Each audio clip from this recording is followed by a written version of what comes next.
Good morning, everyone. The theme of this year's stewardship campaign is all in, which kind of reminds me of playing poker, but I think that's beside the point. Each week, someone is talking about a different in word. Words like invited, involved, invested, inspired, and of course, my word for this Sunday, inappropriate. Sorry, apparently I have that wrong. Today's word is intentional. It has occurred to me that Pete Donahue actually gave me the in-word whose meaning is least obvious as some kind of challenge. Most of us know what it is to be involved, to be invested, even to be inspired. But what does it mean to be intentional? And why did it make the stewardship team's top 5 in-words? Let me say that over the years, I've been called upon a number of times to publicly celebrate what is good about this church and our church family. It's never been difficult. There's a lot of material to work with. Still, this time feels a little different. Most of us haven't been inside the building much in the past 7 months. We've relied on YouTube and Facebook and Instagram and Zoom to stay connected as best we can.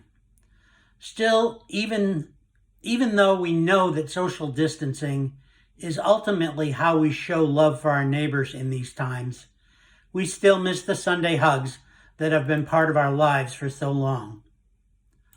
Along the way, I have been inspired. Sorry, whoever is speaking about being inspired in week number 5. Yes, I have been inspired by the ways in which so many in our congregation have adapted.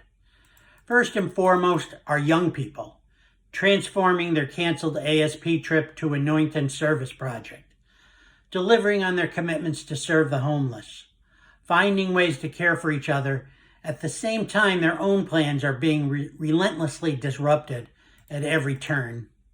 At a time when life can seem like an endless series of character building lessons and the absence of structure can make it easy to lose your way, these kids have been lucky to have someone like Kara who is always working to make sure that no one is forgotten or left behind. The Summer Got Lunch program, food drives, virtual prayer groups, Tom bringing a director's eye to the Sunday service, and Peter and Janet and Mickey and a whole range of special guests making beautiful music that fills the hole left by the empty choir loft. Each step of the way, people have found new and different ways to push the life of this community forward.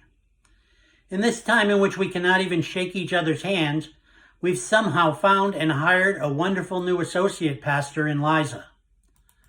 Of course, the creative energy driving all these good things starts at the top. I know as Congregationalists there's not supposed to be a top, just one endless middle in which we all have an equal voice.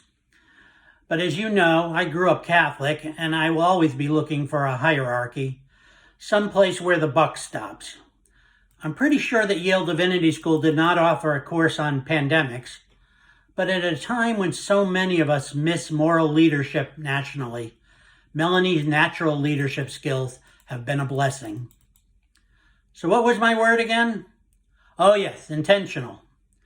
I think I know what the word intentional is supposed to mean. Living your life deliberately with a purpose, thinking about what you want to do in this world, and taking affirmative steps to make it happen. But honestly, has there ever been a time when it was more difficult to live intentionally? Seriously, the isolation, physical, emotional, psychological, sometimes it seems too much to bear. We develop routines that will distract us from our loneliness, but all the social distancing can leave so much space that needs to be filled in our lives, our minds, our hearts.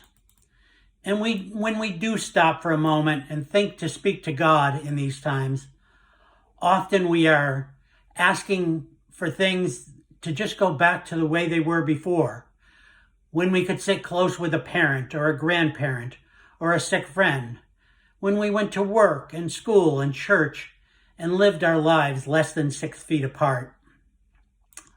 I've always had a hard time living intentionally. As one of my teachers once said, I tend to drift. But let me say this. In times of existential despair, Barbara and I have repeatedly turned to this church to remind us that it is possible to live with purpose, that people can form a community whose goal is always to extend a hand, to help those in need, to lift up those who are hurting.